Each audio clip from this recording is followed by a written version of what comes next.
హరి ఓం. కుల మతాలకు ప్రాంతవర్గ విభేదాలకు అతీతంగా మానవ సేవయే మాధవ సేవ లక్ష్యంతో ఏర్పాటు చేసినటువంటి శ్రీ సత్యేశ్వర సేవాశ్రమం ఇది అనాథ మానసిక దివ్యాంగుల సేవాశ్రమం. ఈ ఆశ్రమం తెలంగాణ రాష్ట్రంలోని మహబూబ్నగర్ జిల్లా జడ్చర్ల పట్టణంలో 2018 ఫిబ్రవరి 13వ తారీఖు శివరాత్రి పర్వదినాన 6 మంది వ్యక్తులతో ఆరంభమైన ఈ ఆశ్రమ ప్రస్థానం నేడు 91 మంది వ్యక్తులకి ఆశ్రయం కల్పించి ముందుకు సాగుతున్నది. మరి ఇటువంటి ఆశ్రమంలో నిత్యం జరుగుతున్న నిత్య అన్నదాన యజ్ఞ కార్యక్రమంలో భాగంగా నేటి అన్నదానం కొరకు ఎంతో విశేషమైన ఆర్థిక సహకారం అందించిన దాతలు, దయామయులు, ఉదార స్వభావులు, సమాజ సేవా తత్పరులు, సహృదయులు శ్రీ చిట్యాల మణెమ్మ గారు, వీరి కుమారుడు శ్రీ లింగస్వామి గారు, కోడలు శ్రీలక్ష్మి గారు మరియు ఇతర కుటుంబ సభ్యులు. వీరు సూత్కరి గోత్రస్తులు, కిలా గణపూర్ వాస్తవ్యులు.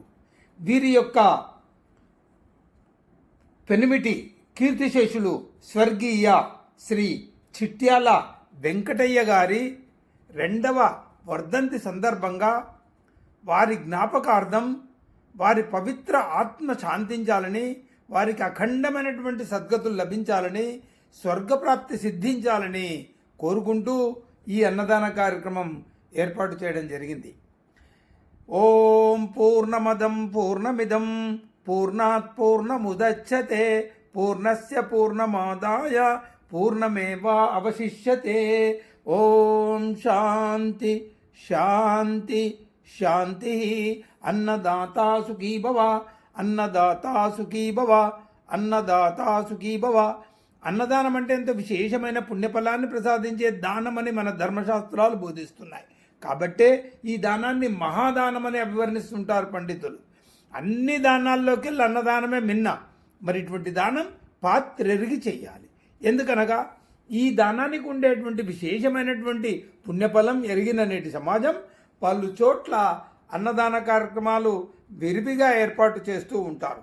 ఉదాహరణకి పుణ్యక్షేత్రాల్లోని అన్న సత్రాల్లో కావచ్చు, దేవాలయాల్లో కావచ్చు, విశేషమైనటువంటి పూజా కార్యక్రమాల సందర్భంగా, వివాహాది శుభకార్యాల సందర్భంగా, చివరికి రాజకీయ శిబిరాల్లో, అలాగే ఇంకా మరెన్నో చోట్ల కూడా అన్నదాన కార్యక్రమాలు ఏర్పాటు చేయడం మనందరికీ తెలుసు. అయితే ఎన్ని చోట్ల అన్నదాన కార్యక్రమాలు జరుగుతున్నప్పటికీ అక్కడ ఎవరైనా ఆకలితో అలమటిస్తున్నటువంటి వ్యక్తులు ఒక్కరంటే ఒక్కరైనా భోంచేసి వారి ఆకలి మంటలతో వారు కోల్పోతున్న కొన ప్రాణాలను ఎవరైనా నిలబెట్టుకుంటున్నారా అంటే నిస్సందేహంగా లేదనే చెప్పాలి. మరి ఎలాంటి ఆకలి బాధ తెలియనటువంటి వ్యక్తులకు ఎన్ని వేల మందికి, లక్షల మందికి ఎలాంటి పుణ్యక్షేత్రాల్లో లేదా పవిత్రమైనటువంటి స్థలాల్లో లేదా ఏకంగా దేవాలయాల్లో అన్నదానం చేసినా లభించినటువంటి పుణ్యఫలం ఇలాంటి దిక్కు మొక్కు లేక రోడ్ల పక్కన కచర కుండీల దగ్గర విసిరేసిన ఆహారాన్ని స్వీకరిస్తూ, మురికి నీరు తాగుతూ, ఎండకు ఎండతో వానకు నానుతూ, దుర్భరమైన చలిని దోమకాటును సైతం భరిస్తూ, మట్టి కొట్టుకుపోయినటువంటి శరీరాలతో నగ్నంగానో అర్ధనగ్నంగానో లేదా చింపిరి దుస్తులతోనో రాత్రనక పగులనక వీధుల వెంబడి ఎంతో దీనంగా సంచరిస్తూ ఎంతో నికృష్టమైనటువంటి జీవితాలను గడుపుతున్న మానసిక దివ్యాంగులు వీరు.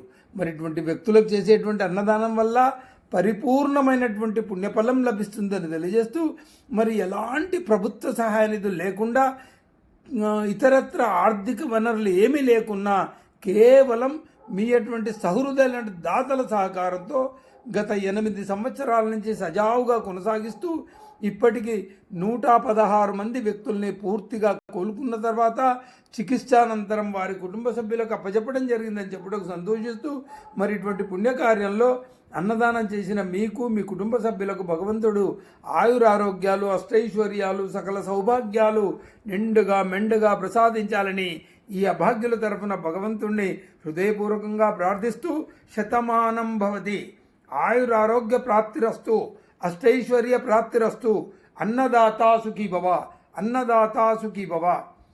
ముఖ్యంగా దివంగతులైనటువంటి వారి యొక్క ఆత్మ శాంతించాలన్నా, వారికి సద్గతులు లభించాలన్నా, వారి యొక్క జీవించి ఉన్న వారసులు కావచ్చు, హితైషులు కావచ్చు, బంధుమిత్రులు కావచ్చు, వారి కోసం చేయగలిగిన ఏకైక ఉత్తమ కార్యక్రమం ఏదైనా ఈ భూమి మీద ఉంది అంటే అది కేవలం ఆకలితో అలమటిస్తున్నటువంటి వ్యక్తుల ఆకలి తీర్చి వారి ఆత్మారాముణ్ణి చల్లబరిస్తే దివంగతులైనటువంటి వారి యొక్క ఆత్మలు శాంతించి వారికి సద్గతులు లభిస్తాయని మన ధర్మశాస్త్రాలు బోధిస్తున్నాయి. మరి ఇటువంటి పుణ్యకార్యం చేసిన మీకు అఖండ కోటి అభినందనలు, ధన్యవాదాలు తెలియజేస్తూ అన్నదాత సుఖీభవ. అన్నదాత